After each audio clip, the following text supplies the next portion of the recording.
주님께서 여러분과 함께 마태오가 전한 거룩한 복음입니다.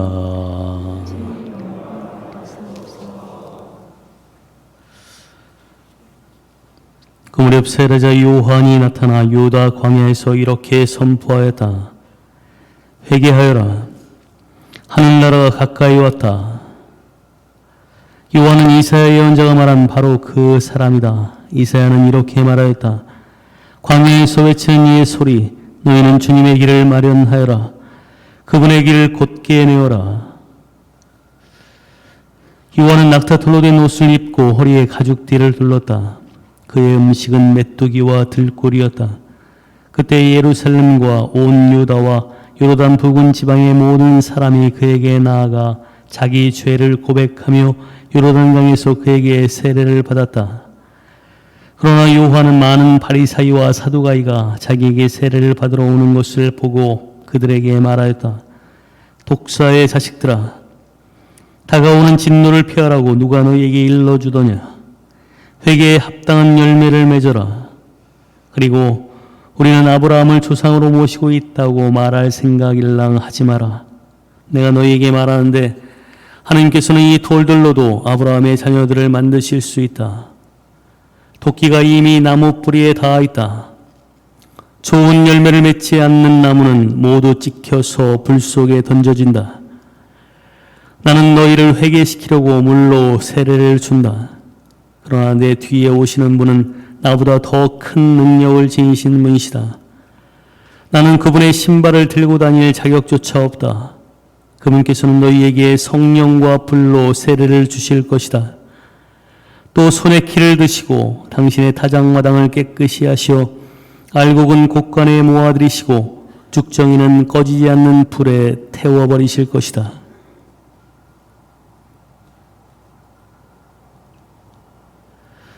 주님의 말씀입니다.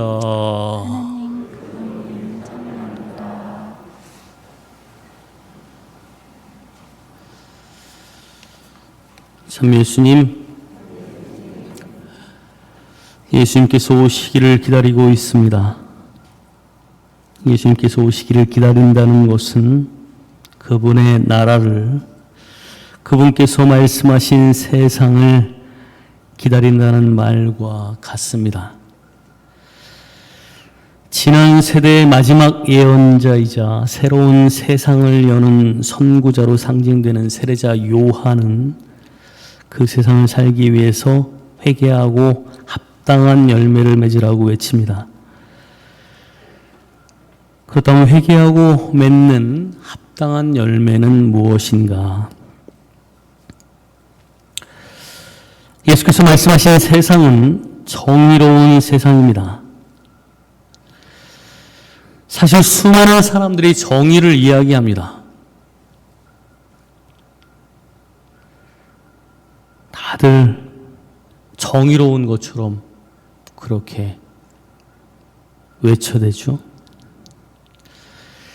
그러나 그 정의는 자신들이 규정해 놓은 정의여서 사람마다 다릅니다. 심지어 가톨릭 신앙인들마저 정의로운 듯 말하고 행동하면서 다른 사람들을 심판하지만 실상 그들은 정의롭지 못합니다. 자신을 만들어 정의라는 틀과는 달리 행동하는 그러한 사람들을 바라보면서 저 사람들은 왜 그러느냐라고 핏대를 세웁니다. 심지어 하느님마저 자신의 틀에 가두고 하나님의 뜻 운운하면서 가톨릭이 왜 그러냐, 언제부터 가톨릭이 이랬느냐 라면서 교회를 욕하고 신앙인이 왜 그러느냐라고 하면서 독을 뿜어냅니다. 그러한 이들에게 사도 바울은 말합니다. 성경에서 배워라. 오늘 로마인들에게 보내는 그런 편지 속에서 이야기하듯이 성경이 미리 기록된 것은 우리를 가르치려고 기록된 것입니다. 우리를 가르치려고 기록된 것이고 신앙인이 배우는 사람이다라는 의미를 가지고 있다라고 한다면 우리는 성경에서 배워야 되는 사람들이죠. 성경을 바라보지 않고 자기가 생각한 대로 하나님을 규정하고 자기가 생각한 대로 교회를 이야기하고 자기가 생각한 대로 정의를 말하면서 다른 사람들에게 잣대를 들이밉니다. 제 생각을 말하면서 마치도 그것이 하나님의 뜻인 양 왜곡하지 마라. 성경에서 배워라. 성경에서 어떻게 가르치고 있는지. 성경에서 말하는 주님의 정의로운 세상은 늑대가 새끼 양과 함께 살고 표범이 새끼 염소와 함께 지내는 것입니다. 송아지가 새끼 사자와 더불어 살쪄가고 암소와 곰이 나란히 풀을 뜯고 사자가 소처럼 여분을 먹고 젖먹이가 독사굴 위에서 장난치며 젖떨어진 아이가 살무사굴에 손을 내미는 그러한 세상. 이게 도대체 가당키나 한 말인가? 성경에 이런 말들이 쓰여 있다니. 여기에 대해서 사도 바울은 성경에서 인내를 배우라고 오늘 말씀을 통해서 이야기를 하고 있습니다. 강자와 약자가 존재하는 세상과 같이 교회 안에도 강자와 약자가 존재한다. 교회의 강자와 약자는 믿음이 강한 사람과 약한 사람이라고도 이야기할 수 있을 텐데 로마 교회가 겪었던 그 역사, 그것에 대해서는 여러 가지를 또 말씀을 드릴 수 있지만 그 안에서 예수를 믿는 그 신앙으로 뭉쳐진 그 교회의 처음 시작과는 달리 서로가 대립하는 그런 구도가 형성이 되어졌고 그런 속에서 서로 믿음이 강하고 약하고를 따지는 그러한 가운데 분열이 일어나고 있는 그런 모습들을 바라보면서 바울 사도는 그리스도처럼 인내하라라고 편지를 쓰고 있습니다. 그리스도께서 여러분을 기꺼이 받아들이신 것처럼 여러분도 하나님의 영광을 위해서 서로 기꺼이 받아들이십시오. 이 세상에는 나와 다른 사람들 뿐입니다. 결코 나와 같은 사람이 있을 수가 없어요. 교회 안에도 마찬가지입니다. 늑대가 있는 곳에 새끼 양도 있고 표범, 사자, 곰, 살무사 그들이 있는 곳에 새끼 염소, 송아지, 젖먹이들이 있습니다. 세상이 그런 곳이고 교회도 역시 그런 곳입니다. 달라요. 자신을 바라보면서 독사가 아닌 척하고 있을지 모르지만 표범이 아닌 척, 사자가 아닌 척, 맹수가 아닌 척 그렇게 있을 수 있지만 또 실제로 그게 아닐 수도 있지만 다들 자기 자신에 대해서는 좋은 몫인 것처럼 바라보고 다른 이들에 대해서는 그렇지 않은 것처럼 어쨌든 간에 다르다. 다 다른 사람들이 모여져 있다라는 것이죠. 그런데 거기서 다르다는 그런 이유로 틀렸다고 이야기를 하면서 서로에게 창과 칼을 들이민다라고 한다면 그건 세상과 교회가 다를 바가 없다. 교회가 다른 것은 신앙인들이 다른 것은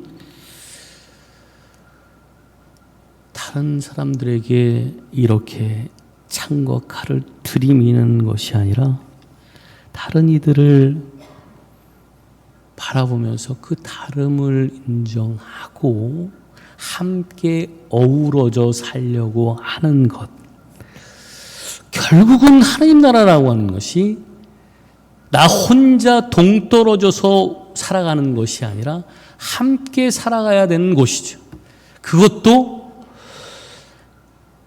길게 살아봐야 80년, 90년, 그래요. 뭐 요즘 세상에서는 100년, 110년까지 이야기한다라고 하더라도 그 유한함이 아니라 영원한 세상을 살아야 한다, 영원함을 살아야 한다라고 한다면 그렇게 함께 사는 법을 배우지 않고서는 결코 그게 무슨 천국이야. 지옥이지. 여기서 우리는 준비하고 배우고 살아가는 거예요. 그런데 배울 생각을 하지 않고 자기 생각들만 고집하면서 자기만 정이 있냐, 그렇게 외쳐대는 삶을 살아간다라고 한다면 과연 그거 천국을 살 수 있을까?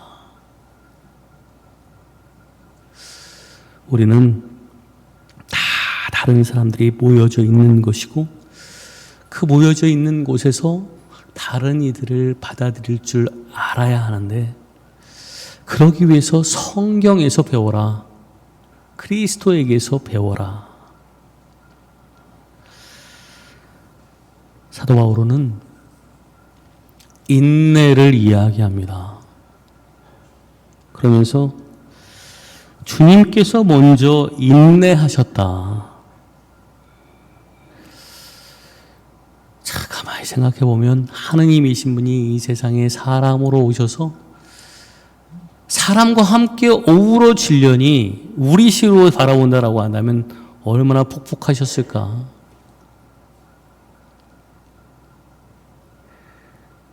그러나 당신이 참아주셨다. 인내하셨다. 그리스도께서 먼저 그렇게 인내하셨고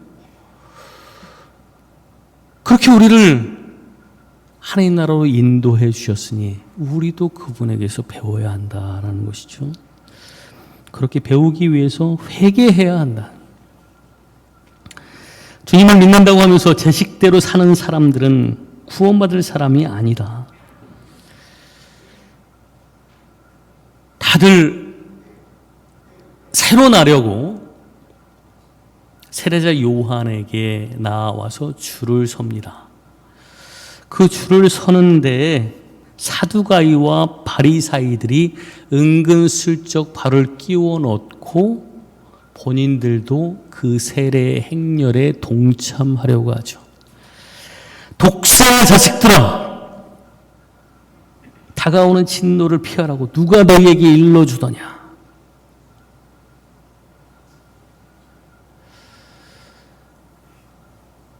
주님께 배울 마음이 없고 자기 자신의 삶을 바꿀 마음도 없고 다른 사람을 견뎌낼 마음도 없으면서 그러나 그 대열에는 동참하고 싶고 그래서 은근슬쩍 넘어가고 싶지만 그렇지 않다.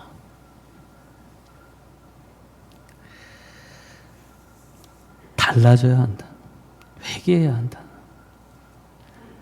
주님을 믿고 합당한 열매를 맺기 위해서 먼저 회개해야 한다. 많은 사람들이 죄를 고백하고 용서받는 그런 가운데 이 회개의 행렬에 동참하고 있는데 본인은 그렇지 않고 은근슬쩍 사이에 끼려고 한다. 그것은 옳지 못하다는 것이죠. 주님을 믿고 합당한 열매를 맺고자 하는 사람들, 다른 이들을 참아주어야 하고 제 식대로의 정의를 외치지 말고 사랑 가득한 주님의 정의를 살아야 한다. 다들 정의라는 이름을 끌어대면서 이야기를 하고 있는데 주님의 정의는 사랑이요 인내다. 사랑은 참고 기다립니다. 사랑은 모든 것을 덮어주고 모든 것을 믿으며 모든 것을 바라고 모든 것을 견뎌냅니다. 세상까지는 이야기하지 않더라도 적어도 주님을 믿고 구원받으려고 하는 이들, 그렇게 함께 하나님 나라를 살고자 하는 이들이라고 한다면 조금은 다른 삶을 살아가고 주님께 배우고, 그래서 배운 사람답게 살아가는 그 삶을 살아야 될 것입니다. 회개 없는 구원은 없습니다. 그렇게 유혹하는 것은 바라빠라고 하는 예수입니다. 회개로 주님을 기다리면서 합당한 열매를 맺어야 하는데 필요한 것은 인내이다. 그분의 인내가, 주 예수 그리스도의 인내가 우리에게 위로가 됩니다. 그분도 그렇게 하셨고 그래서 승리하셨다. 값싼 위로에 현혹되지 맙시다. 이래도 되고 저래도 된다라고 하는 그런 토닥임은 악마의 위로입니다. 삶의 매무새를 고쳐 잡고 다시 새롭게 살자. 주님께 배우면서 인내하는 가운데 다른 이들을 인정하고 함께 사는 법을 배우자. 그렇게 했을 때 너희가 얻는 상급이 있다. 그러니 지금을 조금 더 견뎌내고 참아내고 함께 살아보자. 이러한 위로가 성경에서 말해주는 참된 위로인 것이죠.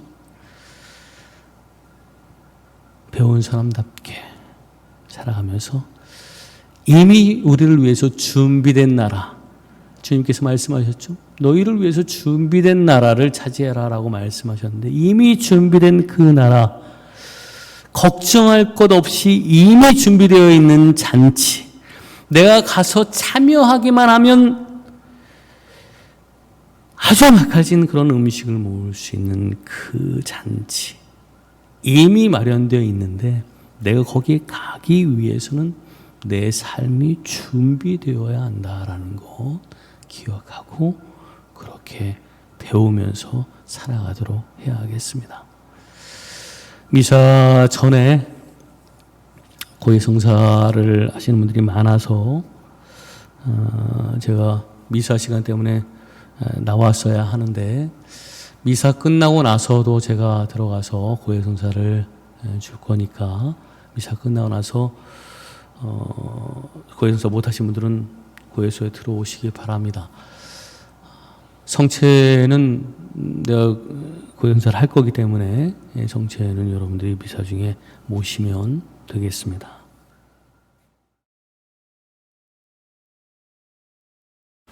대림식이 고해성사 모두 판공성사라고 말씀을 드렸습니다. 성사표가 나갔을 텐데 아무리 생각해도 나는 하늘으로 한 점 부끄러움이 없다. 나는 지금 죽어도 지천당이다 라고 생각하시는 분들 그냥 성사표 내면 됩니다. 죄를 짓지 않고 나는 지금 아주 선하게 살아왔는데 고민할 필요가 없어요. 그런데도 왠지 좀 마음이 찝찝하다. 그러면 그 다음 주에 와서 고해성사를 안 봤는데 고해성사표 냈습니다 라고 고백하면 되려나 말려나, 이건 그냥 이 성사표 때문에 고민하지 마시고, 분명한 사실은 우리가 고해를 통해서 성탄을 맞이할 준비를 하는 것이지만 아무리 쥐어짜도 죄를 지은 게 없는데 그거 가지고 힘들어할 필요 없습니다. 성사표 그냥 내시면 됩니다. 대림 특강 12월 7일 그리고 14일 8시에 대성전에서 있겠습니다. 사랑의 연탄 나르기 12월 10일 있고 꾸리실로 체험 있고, 사형제도 폐지 입법 청원 서명운동 지난주에 말씀을 드렸죠. 1층 로비에 양식이 비치되어 있습니다. 성가정 산악회 12월 송년 산행 12월 17일에 있습니다. 신입 복사 모집하고 이마트 영수증, 노브랜드나 트레이더스도 포함한다고 하니까 여러분 영수증을 모아서 내주시기 바랍니다. 성령기도회 모임 있고 전입해 오신 정유리 실비아 가정 환영합니다. 내년도 본당 달력 사무실에서 가져가시고 성탄 맞아서 남성구역에서 본당 청소 대청소 있습니다. 12월 18일 교정미사 후에 있습니다. 대성적 방석 교체한 거 지금 느끼실 텐데 후원금 접수 받으니까 많은 분들 후원해 주시기 바랍니다. 후원해 주신 것은 기부금 처리 요청하시면 기부금 처리 가능합니다. 네, 모두 일어나시죠. 주님께서 여러분과 함께 전능하신 천주 성부와 성자와 성령께서는 여기 모인 모든 이에게 강복하소서. 주님을 찬양하며 삽시다. 하나님 감사합니다. 파견성가 92번입니다.